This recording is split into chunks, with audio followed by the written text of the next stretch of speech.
সুধী দর্শক, সবাইকে আন্তরিক শুভেচ্ছা জানিয়ে শুরু করছি Bangladesh spine and orthopaedic hospital নিবেদিত সুস্থ মেরুদণ্ড সুস্থ জীবন। আপনাদের সাথে রয়েছি আমি ডাক্তার তানিয়া রহমান মিতুল। দর্শক, আজ আমরা খুব গুরুত্বপূর্ণ একটি বিষয় নিয়ে কথা বলবো। আমরা কথা বলবো দুর্ঘটনার পর মেরুদণ্ডের আঘাত, সচেতনতা, দ্রুত চিকিৎসা এবং পুনর্বাসন নিয়ে। আমাদের সাথে আজ এদেশের একজন স্বনামধন্য সুচিকিৎসক উপস্থিত রয়েছেন। আমাদের সাথে রয়েছেন ডাক্তার ঝুটন চন্দ্র বণিক, সহকারী অধ্যাপক, স্পাইন সার্জারি, সরকারি কর্মচারী হাসপাতাল, সেই সাথে তিনি consultant, Bangladesh spine and orthopaedic hospital. Sir, প্রথমে অনুষ্ঠানের পক্ষ থেকে আন্তরিক শুভেচ্ছা। কেমন আছেন? হ্যাঁ, ভালো আছি। আপনি ভালো আছেন? জি, আলহামদুলিল্লাহ ভালো আছি। প্রথমে যেটি জানতে চাইবো যে আমরা বলছি যে স্পাইনের ফ্র্যাকচার কিংবা আঘাত, তো এই বিষয়টা যদি আমাদের দর্শকদের উপযোগী করে একটু বলতেন। ধন্যবাদ আপনাকে। প্রথমেই আজকের এই অনুষ্ঠানে এটিএন বাংলা এবং আজকের এই অনুষ্ঠানের host Bangladesh spine and orthopaedic হাসপাতালের কর্তৃপক্ষকে ধন্যবাদ জানাই। পাশাপাশি আজকের অনুষ্ঠান যারা দেখবেন তাদের সকলকে ধন্যবাদ। মেরুদণ্ডের আঘাত একটি গুরুত্বপূর্ণ বিষয়। বিশেষ করে এই আঘাতটা দুর্ঘটনার সাথে জড়িত বেশিরভাগ। দুর্ঘটনার কারণে যদি মেরুদণ্ডে কোনো আঘাত হয়, মেরুদণ্ডের হাড় হতে পারে, ডিস্ক হতে পারে, বা তার চারপাশে যে লিগামেন্ট থাকে সেখানে যদি কোনো আঘাত হয়, তাহলে সেটাকে আমরা মেরুদণ্ডের আঘাতজনিত বা দুর্ঘটনাজনিত মেরুদণ্ডের ইনজুরি বলে থাকি। এবার জানতে চাইবো আসলে মেরুদণ্ড আমাদের শরীরের আসলে কতটা গুরুত্বপূর্ণ অঙ্গ? মেরুদণ্ডটা হচ্ছে মানুষের ব্যাকবোন, যেটা মাথার নিচের অংশ থেকে শুরু করে পায়ুপথ পর্যন্ত তার বিস্তৃত। 33টি হাড়ের মাধ্যমে একটি ভার্টিব্রাল কলাম বা মেরুদণ্ডের গঠন তৈরি হয়ে থাকে। এই মেরুদণ্ডটি শুধুমাত্র যে আমি সোজা হয়ে বসে আছি বা সোজা হয়ে দাঁড়াতে পারি তার সাথেই সংশ্লিষ্ট না। এই মেরুদণ্ডটি আমাদের ব্রেন থেকে যেই নার্ভ অর্থাৎ স্পাইনাল কর্ড, সেই স্পাইনাল কর্ডটাকে তার চারপাশে এই হাড্ডি দিয়ে আবরণ তৈরি করা হয়ে থাকে। সুতরাং ভার্টিব্রাল কলাম বা মেরুদণ্ডটি খুব গুরুত্বপূর্ণ একটি জিনিস, যার মাধ্যমে মানবদেহের সকল ধরনের সেন্সেশন, ব্রেন থেকে হাতে, পায়ে, ইভেন কি আমার শরীরে গরম লাগছে না ঠান্ডা লাগছে, আমার পায়খানা এবং প্রস্রাবের যে নিয়ন্ত্রণ, ইভেন কি আমি এখন সামনে একটি গাড়ি দেখি দৌড় দিব নাকি দাঁড়িয়ে থাকবো, সেই যে সেন্সেশনগুলো সেগুলো সব কিছুই স্পাইনাল কর্ড দিয়ে অতিবাহিত হয়। সুতরাং এটি মানবদেহের একটি গুরুত্বপূর্ণ অংশ। মানে এটা তো ব্রেনেরই একটা কন্টিনিউশন। আসলে স্পাইনাল কর্ডটা হচ্ছে ব্রেনের একটি কন্টিনিউশন। তার পাশে যে হাড়গুলো থাকে 33টি হাড়, সেগুলোকে বলা হয় ভার্টিব্রাল কলাম। সুতরাং এই টোটাল অংশটাকে আমরা বলতে পারি যে ব্যাকবোন বা মেরুদণ্ড। কি মনে হয় যে রিসেন্টলি কি মেরুদণ্ডের ইনজুরি কিংবা ফ্র্যাকচার, অ্যাক্সিডেন্ট এগুলো কি বেড়ে গিয়েছে কিনা? যদি বেড়ে যেয়ে থাকে এর কারণ কি মনে হয়? দিন দিন আমাদের যেরকম করে অবকাঠামোর উন্নয়ন হচ্ছে, সেরকম কিন্তু আর্থিক সক্ষমতাও বাড়ছে। সেই সক্ষমতার সাথে সাথে আমাদের আগে হয়তো কখনো কখনো গ্রামে দেখতেন যে বাইসাইকেলের সংখ্যা অনেক বেশি, এখন দেখবেন যে মোটরসাইকেলের সংখ্যা অনেক বেশি। শহরে এসে দেখবেন যে প্রতি ঘরে ঘরে তারা গাড়ি কিনছে তার তার সামর্থ্য অনুযায়ী। সুতরাং এই যে নগরায়ন হচ্ছে বা আমাদের যে আর্থসামাজিক পরিবর্তন হচ্ছে, তার সঙ্গে সঙ্গে আমাদের জীবনযাত্রার মানও পরিবর্তন হচ্ছে। তো এই মান পরিবর্তনের সাথে সাথে স্বাভাবিকভাবেই এখন অ্যাক্সিডেন্টের প্রবণতা অনেক বেশি। সেই অ্যাক্সিডেন্টের কারণে শরীরের যে কোনো অংশে আঘাত আসতে পারে, ঠিক তেমনি মেরুদণ্ডের আঘাতের সংখ্যাও দিন দিন করে বাড়ছে। কোন বয়সীরা বেশি আক্রান্ত হচ্ছেন? ডব্লিউএইচওর একটি স্ট্যাটিস্টিক্স আছে, সেই অনুযায়ী বলছে ওনারা 15 থেকে 45 বছরের মানুষজনই মেরুদণ্ডের আঘাত বেশি হয়ে থাকে। তার মধ্যে 80% হচ্ছে পুরুষ। হ্যাঁ, বলতে পারেন যে পুরুষরাই কি তাহলে কাজ করে? না, আমাদের যে ঘরের বাইরের কাজগুলা অর্থাৎ আউটডোর যে কাজগুলা, সেগুলো দেখবেন যে পুরুষের মধ্যেই বেশি থাকে। সেই কারণে পুরুষের মধ্যে আঘাতের পার্সেন্টেজটা অনেক বেশি। মহিলাদেরও যে হচ্ছে না তা না, কিন্তু মহিলাদের কাজকাম বা চাকরি সবগুলো কিন্তু দেখবেন ইনডোর বেসিক। সেই কারণে হয়তো পুরুষের সংখ্যাটা বেশি এবং সেটা প্রায় 80%। দুর্ঘটনা ঘটার পর এমন কি কোনো লক্ষণ উপসর্গ রয়েছে যেটা দেখে আমরা বুঝতে পারবো যে হয়তো মেরুদণ্ডের আঘাত লেগেছে? মেরুদণ্ডের আঘাতের সঙ্গে অন্যান্য আঘাতের একটি পার্থক্য হয়েই থাকে। মেরুদণ্ড আঘাত মানে এই নয় যে শুধু তার ঘাড়ে ব্যথা হবে বা কোমরে বা পিঠে ব্যথা হবে আঘাতজনিত কারণে। তার পাশাপাশি যদি আমরা দেখি যে একটা মানুষ ঘাড়ে আঘাত পেয়েছে বা কোমরে আঘাত পেয়েছে, তার সঙ্গে তার হাত বা পায়ের অবশতা চলে আসছে, বা যেই অংশে তার আঘাত লেগেছে তার নিচের অংশে কোনো বোধ শক্তি সে পাচ্ছে না, অথবা দেখা যাচ্ছে ঘাড়ের অংশে সে আঘাত পেয়েছে, তার সঙ্গে তার শ্বাসকষ্ট শুরু হয়ে গেছে। এই সকল উপসর্গগুলো দেখে আমরা সাধারণত মেরুদণ্ডের আঘাত বলে প্রাথমিকভাবে ধারণা করে থাকি। ইমিডিয়েটলি আসলে তখন কি করণীয় যে মেরুদণ্ডের আঘাত পেয়েছে যখন বুঝতে পারবেন? যারা এই অর্থোপেডিক সার্জারি বা সার্জন হিসেবে কাজ করি, আমরা সবসময় বলে থাকি যে গোল্ডেন আওয়ার বলতে একটি শব্দ আছে। গোল্ডেন আওয়ার হচ্ছে অ্যাক্সিডেন্টের পরে বা যে কোনো আঘাতের পরে একটা সুনির্দিষ্ট সময়, সাধারণত আমরা এটা বলে থাকি 1 ঘন্টা। এই 1 ঘন্টার মধ্যে রোগীটাকে কি করা হলো, কি তার চিকিৎসা করা হলো, এটার উপর ডিপেন্ড করে তার আউটকাম কতটুকু ভালো হবে। সুতরাং এই গোল্ডেন আওয়ারের মধ্যে রোগীটাকে দ্রুত এবং নিরাপদভাবে আপনি হসপিটালে নিয়ে যাওয়াটা হচ্ছে প্রথম এবং প্রাথমিক কাজ, যেটা আমরা আসলে সাধারণত রাস্তাঘাটে খুব বেশি দেখি না। উন্নত বিশ্বে দেখবেন যেখানে আপনার অ্যাক্সিডেন্ট হয়েছে সেখানে চিকিৎসকরা বা চিকিৎসকের সমন্বয়ে একটি টিম গঠন করা থাকে, ইমার্জেন্সি টিম। তারা ভেহিকেল নিয়ে বা গাড়ি নিয়ে ওই অ্যাক্সিডেন্ট স্পটে চলে যায় এবং তাকে নিরাপদে স্থানান্তরিত করেন। ওখানে যেটা প্রাথমিক চিকিৎসা দেওয়া দরকার সেটা দেন, পাশাপাশি তাকে নিরাপদে স্থানান্তর করেন। আমাদের দেশের প্রেক্ষাপটে দেখা যায় রাস্তায় একটি অ্যাক্সিডেন্ট হচ্ছে, উৎসুক জনতা সবাই দৌড়ে আসলে দেখা যাচ্ছে যে সে ওই রুগীটাকে তাড়াহুড়া করে 2 হাত 2 পা ধরে কোনো রকম করে দৌড়াদৌড়ি করে মোটরসাইকেলই করে কাছাকাছি কোনো হসপিটাল নিয়ে যেতে চায়, যেটা হচ্ছে অন্যান্য অ্যাক্সিডেন্টের সাথে বা অন্যান্য শরীরের অংশে আঘাতের সাথে মেরুদণ্ডের মেইন পার্থক্য। মেরুদণ্ডে যদি আঘাত হয় তাহলে সেই রুগীটাকে এই যে টানা হেঁচড়া করে বা তড়িৎ গতিতে হসপিটালে নিয়ে যাওয়ার যে প্রবণতাটা আমাদের মধ্যে দেখা দেয় রাস্তাঘাটে, এটাই হচ্ছে তাকে সবচেয়ে বেশি ক্ষতির কারণ করে থাকে। সুতরাং মেরুদণ্ডে যদি কোনো রোগীর আঘাত হয়, আমাদের এই অনুষ্ঠানের মাধ্যমে আমরা মনে করব যে দর্শকরা কিছুটা হলে প্রাথমিক আইডিয়া পাবে। তাহলে যেটা করতে হবে, সেই রোগীটাকে তড়িৎ গতিতে এই টানা হেঁচড়া করে হোন্ডাই করে হসপিটাল নিয়ে যাওয়ার যে প্রবণতাটা, সেটা করা যাবে না। তাকে নিরাপদে নিতে হবে এবং মনে রাখতে হবে যে ঘাড়ে হোক, কোমরে হোক বা মেরুদণ্ডের যে কোনো অংশে যদি তার আঘাত লাগে, তাহলে সেই আঘাতের কারণে তাকে তাড়াতাড়ি করে হসপিটালে নিয়ে গিয়ে, যেটা হয়তো বা আমরা ইনকমপ্লিট স্পাইনাল ইনজুরি হইতো, সেই রোগীটাকে কমপ্লিট স্পাইনাল ইনজুরিতে রূপান্তরিত হয়ে যেতে পারে। তাই তড়িৎ গতিতে কোনো ধরনের যানবাহনে তাকে নেওয়া যাবে না, তাকে নিরাপদে নিতে হবে। সেই নিরাপদে নেওয়ার জন্য আমরা বলি যে রোগীটাকে মেরুদণ্ডের আঘাত পেয়েছে, তাকে সোজা করে শোয়ায় রাখেন, শক্ত কোনো কার্ডে বা বোর্ডের মধ্যে শোয়ায় রাখেন, তারপরে তাকে স্থানান্তরিত করেন। আপনি অ্যাম্বুলেন্স কল দেন, অ্যাম্বুলেন্স আসবে, তখন তাকে আপনি স্থানান্তরিত করেন।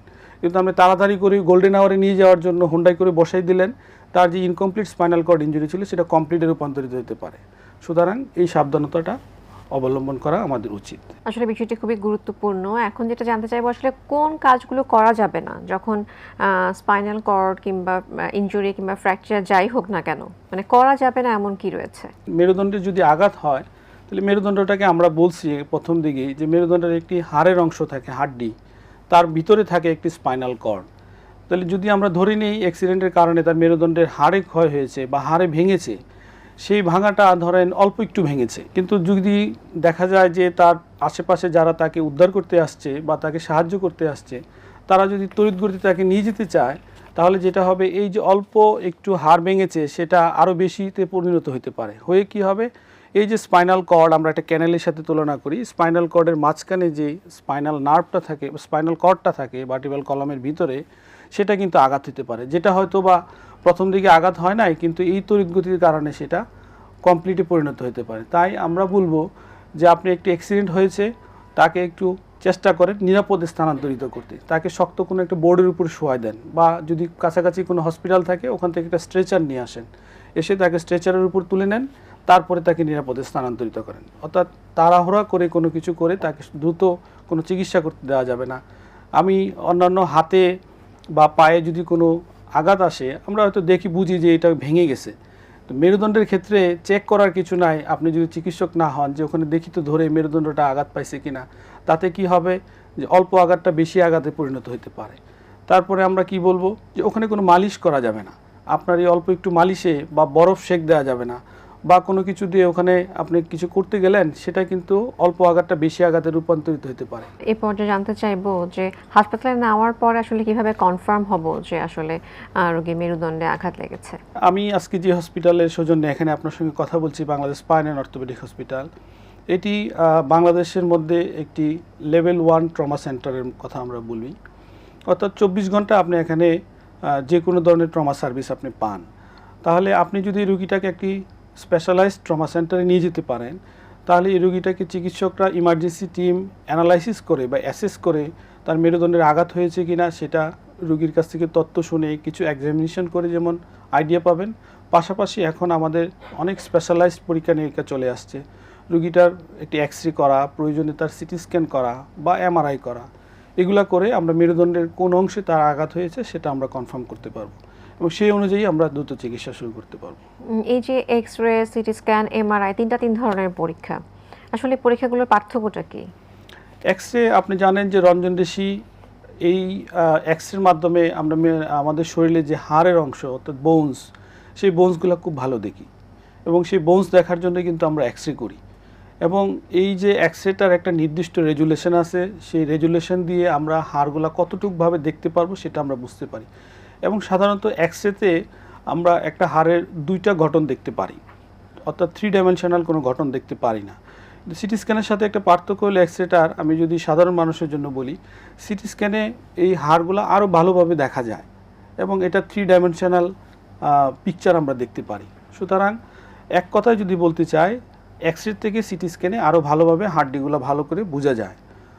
আর এমআরআই হচ্ছে আমরা হাড্ডির পাশাপাশি যে সফট টিস্যুর কথা আমরা বললাম, অর্থাৎ ধরেন আমাদের মাংসপেশি আছে, মেরুদণ্ডের হাড়ের মাঝখানে ডিস্ক আছে, সেই যে সফট টিস্যুগুলো সেগুলো দেখার জন্য, প্লাস এই ভার্টিবাল কলাম বা আমরা ব্যাকবোনের মধ্যে যে স্পাইনাল কর্ডের কথা বলি, সেই স্পাইনাল কর্ডটাকে দেখার জন্য আমরা তখন এমআরআই করে থাকি। কোন পর্যায়ে আসলে অপারেশন করাটা জরুরি, মানে অপারেশন করতেই হবে? মডার্ন যুগ আসছে, চিকিৎসা সেবার অনেক উন্নয়ন হচ্ছে, আমাদের দেশেও সেই উন্নয়নের মাত্রা অনেকটুকু আমরা এগিয়ে আসছি। স্পাইন সার্জারিতে আমরা যেটা করছি, যে সকল রুগীর ধরেন যে স্পাইনাল ইনজুরি হয়েছে মেরুদণ্ডের আঘাতের কারণে, স্পাইনাল ইনজুরির কারণে যদি দেখা যায় তার হাড্ডিটা খুব নড়বড়ে ভাঙা, একবারেই নড়বড়ে ভাঙা, সেই ভাঙার জন্য সে আমরা বলি যে আনস্টেবল ফ্র্যাকচার, সেই ভাঙার কারণে সে বসতে পারবে না, দাঁড়াতে পারবে না, ইভেন কি তার চান্স আছে যে তার স্পাইনাল কর্ডে সেটা গিয়ে ইনজুরি করতে পারে। অর্থাৎ যদি আনস্টেবল ভাঙা হয় বা অনেক বেশি নড়বড়ে ভাঙা থাকে হাড্ডিতে, তাহলে অপারেশন লাগতে পারে।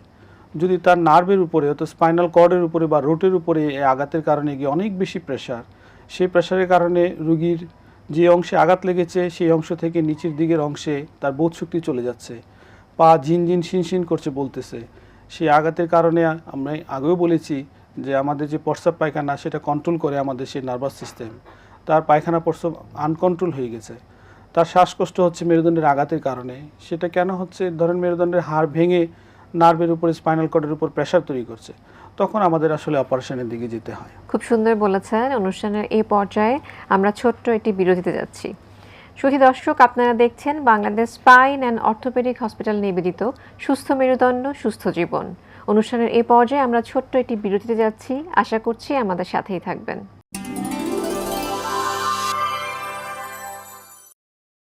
সুধী দর্শক, আপনারা দেখছেন Bangladesh spine and orthopaedic hospital নিবেদিত সুস্থ মেরুদণ্ড সুস্থ জীবন।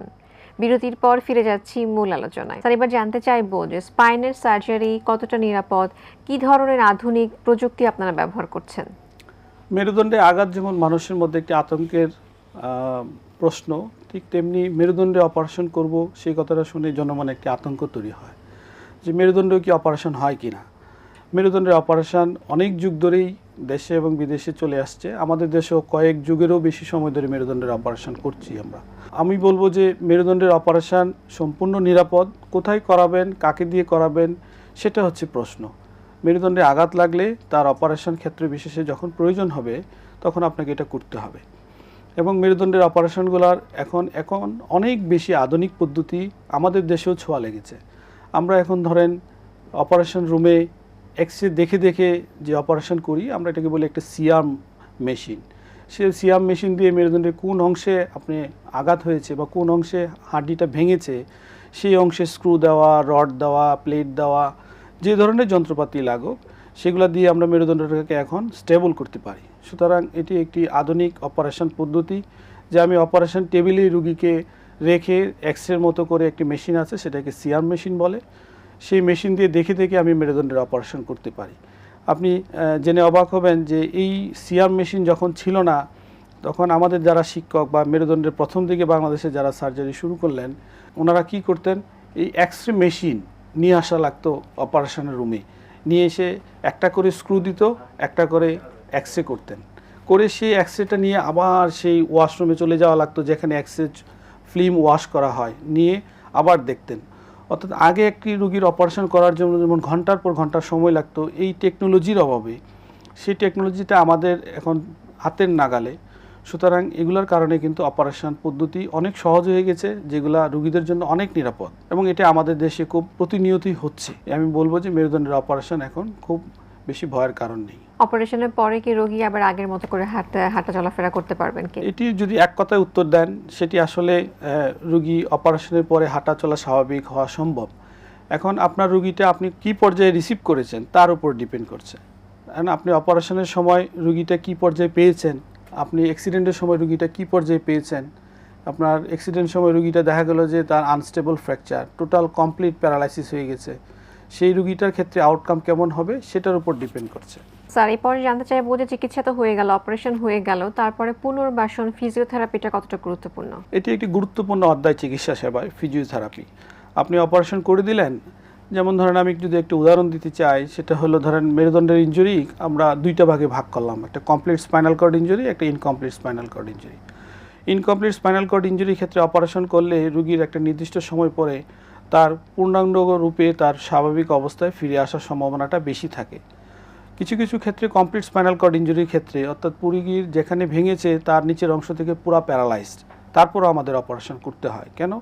আপনি জানেন যে মেরুদণ্ডের একটি অ্যানাটমিক্যাল স্ট্রাকচার হচ্ছে, আমরা যে সোজা হয়ে বসে আছি, সোজা হয়ে দাঁড়াই, তার এই গঠনটা তৈরি করে হচ্ছে মেরুদণ্ড। সুতরাং আপনি যদি কমপ্লিট স্পাইনাল কর্ড ইনজুরি হওয়ার পরও রোগীর সাথে কাউন্সেলিং করে অপারেশন করতে পারেন, সে যদি হাঁটতেও না পারে কমপ্লিট স্পাইনাল কর্ড ইনজুরির ক্ষেত্রে, কিছু ক্ষেত্র বিশেষে সে কিন্তু বসতে পারবে, হুইল চেয়ারে করে ঘুরতে পারবে। আগে একটা সময় ছিল যে অপারেশনটা যদি আপনি না করে সারাদিন বিছানায় ফেলে রাখেন, তাহলে রুগী সারাক্ষণ শুয়ে থাকলো, পিছনে ঘা হয়ে যায়, ব্যাড সোর হয়, রোগীগুলো এরকম করে ধুকে ধুকে মরে যায়। কিন্তু এখন আধুনিক চিকিৎসা ব্যবস্থায় এই জিনিসগুলো আর হচ্ছে না। কেন হচ্ছে না? ভালো চিকিৎসা করতে পারতেছেন, যার অপারেশন দরকার আপনি তাকে অপারেশন দিতে পারছেন, এবং অপারেশনের পরে তার রিহ্যাবিলিটেশন দরকার। এই রিহ্যাবিলিটেশনের একটা গুরুত্বপূর্ণ পার্ট ফিজিওথেরাপি ডিপার্টমেন্ট করে থাকে। সুতরাং ফিজিওথেরাপির একটি গুরুত্বপূর্ণ ভূমিকা রয়েছে। অপারেশনের পরে রুগীর ওঠা বসা, কীরকম তার মুভমেন্ট হবে, তার চলাফেরা কেমন হবে, সেই সকল জিনিসগুলো ফিজিওথেরাপি ডিপার্টমেন্ট খুব ভালো করে দেখছেন, এবং এটি আমাদের দেশে এখন একটি অ্যাস্টাবলিশড ডিপার্টমেন্ট। এই যে একটা মানুষের স্পাইনাল কর্ডে ইনজুরি হয়, তার তো মানসিক, শারীরিক এবং আর্থিক একটা বিশাল আসলে প্রভাব পড়ে। এই বিষয়ে কিছু বলবেন কিনা? মেরুদণ্ডের আঘাত বা স্পাইনাল কর্ড ইনজুরি বা স্পাইন ইনজুরি, এর ফলে শুধুমাত্র একটি রোগী নয়, একটি পরিবার, একটি সমাজ, একটি দেশের উপর তার প্রভাব পড়ে। আমরা পুরুষ শাসিত একটি সমাজে যদি একটি পুরুষের কথাই চিন্তা করি, এবং দেখছেন যে WHO ডাটা মতে যে 15 থেকে 45 বছরের একটি সক্ষম পুরুষ যদি সে আঘাতপ্রাপ্ত হয় এই অ্যাক্সিডেন্টের মাধ্যমে, তাহলে তার প্রথমে তার পরিবারের উপরে, তারপর একটি সমাজের উপরে, একটি দেশের উপরে বিরাট ভূমিকা, একটি এফেক্ট তৈরি হয়। কারণ পুরুষ শাসিত সমাজ বা পুরুষ সক্ষম পরিবারের ক্ষেত্রে আপনি এই পুরুষটা যদি আর্ন না করে, সারাক্ষণ যদি বিছানায় শুয়ে থাকে, বাসায় পড়ে থাকে, তাহলে তাকে তার আর্থিকভাবে যেরকম, সামাজিকভাবে যেরকম, ঠিক তেমনি ব্যক্তিগতভাবে সে কিন্তু পরিবারের উপর একটি বার্ডেন হিসেবে তৈরি হয়। তাই এই মেরুদণ্ডের আঘাতের রোগীদের ক্ষেত্রে আপনি যথেষ্ট সচেতনতার সহিত চিকিৎসা করা এবং সচেতনতা তৈরি করা আমাদের সকলের দায়িত্ব। মডার্ন মানে মেডিসিন কিংবা হচ্ছে সায়েন্সের এত অগ্রগতি হয়েছে, তো স্পাইনাল কর্ডের যে আপনারা অপারেশন করছেন, সার্জারি, তাদের জন্য কোনো নতুন আশার আলো রয়েছে কিনা সেই প্রেক্ষাপট থেকে? হ্যাঁ, আপনি জানেন যে medical science day by day এটা ডেভেলপ হচ্ছে। তো স্পাইনাল কর্ডটা আসলে যখন কমপ্লিটলি বা পুরোপুরিভাবে আঘাত হয়ে যায়, ক্ষেত্র বিশেষে এটা আর ফিরে আসে না। কিন্তু ফিরে না আসলেও দৈনন্দিন ভাবেই বা ধরেন সারা ওয়ার্ল্ডে এখন মেডিকেল সায়েন্স যেভাবে আগাচ্ছে, সেই সাথে আমরা বলতে পারি যে চিকিৎসা সেবার মান এত বেশি সামনের দিকে যাচ্ছে, যেটা 30 বছর আগে আমরা চিন্তা করতাম মেরুদণ্ডের আঘাত বা 40 বছর আগে মেরুদণ্ডের আঘাত, কিছু করার নাই, ফেলে রাখো, যেভাবে আছে তো চলতে থাকুক। এখন রুগীদের অপারেশন করা যাচ্ছে, রুগীরা হাঁটছে, রুগীরা হুইল চেয়ারে ঘুরছে, রিহ্যাবিলিটেশন করা যাচ্ছে। তাই আধুনিক চিকিৎসা ব্যবস্থা মেরুদণ্ডের উপর অনেক কাজ হচ্ছে, সেই কাজগুলোর উপরে অনেক বেশি চিকিৎসা পদ্ধতি আবিষ্কার হচ্ছে, এবং এগুলো ভবিষ্যতে রুগীদের জন্য আরও বেশি ইফেক্টিভ হবে বলে আমরা মনে করি। মোটরসাইকেল দুর্ঘটনায় কোনো পরিবর্তন এসেছে বলে মনে করেন কিনা? মোটরসাইকেল আমরা বলবো যে মেরুদণ্ডের আঘাতের সঙ্গে সরাসরি সংশ্লিষ্ট না হলেও মেরুদণ্ডের আঘাতের যে সকল রোগী পাওয়া যায় তাদের অনেক ক্ষেত্রে পাওয়া যায় যে রোড ট্রাফিক অ্যাক্সিডেন্টের পেশেন্ট, সেই রোড ট্রাফিক অ্যাক্সিডেন্টের অনেকেই দেখবেন যে মোটরসাইকেল আরোহী থাকে, এই মোটরসাইকেল আরোহীর পেশেন্টদের সবচেয়ে বেশি হেড ইঞ্জুরি হয়, তারপরেই কিন্তু স্পাইনাল কর্ড ইঞ্জুরি হয়ে থাকে। যে মোটরসাইকেল অ্যাক্সিডেন্টের সংখ্যা যদি কমানো যেত তাহলে প্রায় 40% হেড ইঞ্জুরি পেশেন্টের সংখ্যা কমানো যেত। তো এটার সংখ্যা অনেক বেশি, এবং মোটরসাইকেল অ্যাক্সিডেন্টের হেড ইঞ্জুরি বা স্পাইনাল কর্ড ইঞ্জুরি আক্রান্তের সংখ্যা আমাদের দেশেও অনেক বেশি প্রতিদিনই বাড়ছে। তাই তাদের সাবধানতাটা অনেক বেশি জরুরি। শিশু, বয়স্ক এবং যারা কর্মজীবী রয়েছেন তারা আসলে কি ধরনের সচেতনতা অবলম্বন করবেন এই স্পাইনাল কর্ড ইনজুরি প্রিভেন্ট করার জন্য? যেহেতু স্পাইনাল কর্ড ইনজুরিটা আমরা বলছি যে অ্যাক্টিভ মানুষদের ক্ষেত্রে বেশি হচ্ছে, 15 থেকে 45 বছর মানুষে, সুতরাং আমাদের দেশের প্রেক্ষাপটে এই মেরুদণ্ডের আঘাত বা স্পাইনাল ইনজুরির মেইন কারণদের একটা কারণ হচ্ছে দুর্ঘটনা, সড়কের দুর্ঘটনা হচ্ছে। সড়কের চলাচল যদি আমার নিরাপদ হয় তাহলে অ্যাক্সিডেন্টের সংখ্যা অনেক কমে আসবে। আরেকটি যেটি বলছেন আপনি যে শিশুদের ক্ষেত্রে, দেখবেন ঢাকা শহরে যারা থাকছেন বা ধরেন যেখানে আমার খেলাধুলা বাচ্চাদের ক্ষেত্রে কম করানোর সুযোগ, তারা এখন ইনডোর গেমস খেলছেন। তারপরে দেখবেন যে বিভিন্ন বাসার ছাদে বাচ্চাদের জন্য খেলাধুলার আয়োজন করা হচ্ছে। সুতরাং সেই সকল বাচ্চাদেরকে এমন একটি নিরাপদ স্থানের খেলাধুলার পরিবেশ তৈরি করে দিতে হবে যেন ছাদ থেকে পড়ে গিয়ে বা পাকা মেঝেতে পড়ে গিয়ে মেরুদণ্ডে আঘাত না পায়, সেই দিকটা আমাদের যেমন খেয়াল রাখতে হবে। এই অস্টিওপোরোসিসের ক্ষেত্রে আপনি যতটুকু না আঘাত পাইলে মেরুদণ্ডটা ভাঙার সম্ভাবনা থাকে, বয়স্ক রোগীদের ক্ষেত্রে আরও অনেক বেশি থাকে। সুতরাং বয়স্কদের ক্ষেত্রে আপনার বাসায় বা তার যে থাকার পরিবেশ, সেই পরিবেশগুলোকে এমনভাবে সাজাতে হবে সে যেন পড়ে যেয়ে আঘাত না পায়। তাই বয়স্কদের ক্ষেত্রে এটা বিশেষ করে বাথরুমের কথা আমরা বলি, বাথরুম যেন স্লিপারি না হয়, এবং তাদেরকে অস্টিওপোরোসিস থেকে বাঁচানোর জন্য যে সকল কাজগুলো দরকার, একটু নিয়মিত হাঁটাচলা করা, সকালবেলা একটু রোদ্রে বসানো, এই কাজগুলো বয়স্কের ক্ষেত্রে একটু বেশি দরকার। অনেক ধন্যবাদ আপনাকে। একদম অনুষ্ঠানের শেষ পর্যায়ে চলে এসেছি। পরিশেষে এসে দর্শকদের উদ্দেশ্যে একটা টেক হোম মেসেজ। দর্শকদের জন্য আমি বলবো যে মেরুদণ্ডের আঘাত দুর্ঘটনাজনিত কারণে বেশি হয়ে থাকে, দুর্ঘটনা ছাড়াও হতে পারে বয়স্কের ক্ষেত্রে আমি বলেছি অস্টিওপোরোসিসের কারণে। সেগুলো থেকে বাঁচার জন্য আপনি রাস্তাঘাটে চলাচলের সময় সাবধানতা অবলম্বন করবেন। মোটরসাইকেল আরোহী যে সকল ভাই বোনরা আছেন তারা আপনারা ট্রাফিক আইন মেনে চলবেন, দ্রুত গতিতে মোটরসাইকেল চালাবেন না, অবশ্যই একটি নিরাপদ হেলমেট আপনি ব্যবহার করবেন। পাশাপাশি মেরুদণ্ডের আঘাত পাইলে খুব বেশি আতঙ্কিত হওয়ার কোনো দরকার নেই। বাংলাদেশের সরকারি এবং বেসরকারিভাবে অনেক প্রতিষ্ঠান রয়েছেন যেখানে মেরুদণ্ডের আঘাতের রোগীদের সুচিকিৎসা করা হয়। মেরুদণ্ডের আঘাতের ক্ষেত্রে বিশেষে অপারেশন লাগলে সেই সবগুলো অপারেশনে আমাদের দেশে সকল ধরনের পদ্ধতিতে করা হয়, এবং সেগুলোর পরবর্তীতে রোগীরা সম্পূর্ণভাবে স্বাভাবিক পর্যায়ে আবার ফিরে যেতে পারেন। তাই সাবধানতা অবলম্বন করে চলুন। স্যার, আপনাকে অনেক ধন্যবাদ। আমরা আশা করছি আজকের আলোচনা থেকে দর্শকরা যেমন উপকৃত হয়েছেন তেমন সচেতন হবেন। ধন্যবাদ আপনাকে। সুধী দর্শক, আমরা যেটা জানলাম, মেরুদণ্ডের আঘাত কিংবা ইনজুরি থেকে মারাত্মক জটিলতা তৈরি হতে পারে, তবে আধুনিক এবং সঠিক চিকিৎসা নিয়ে সুস্থ জীবনযাপনও আবার করতে পারবেন। তাই সচেতনতার প্রয়োজন খুব বেশি। আজ এ পর্যন্তই। আবারও দেখা হবে নতুন কোনো স্বাস্থ্যের তথ্য নিয়ে। বিদায় নিচ্ছি Bangladesh spine and orthopaedic hospital নিবেদিত সুস্থ মেরুদণ্ড সুস্থ জীবন থেকে।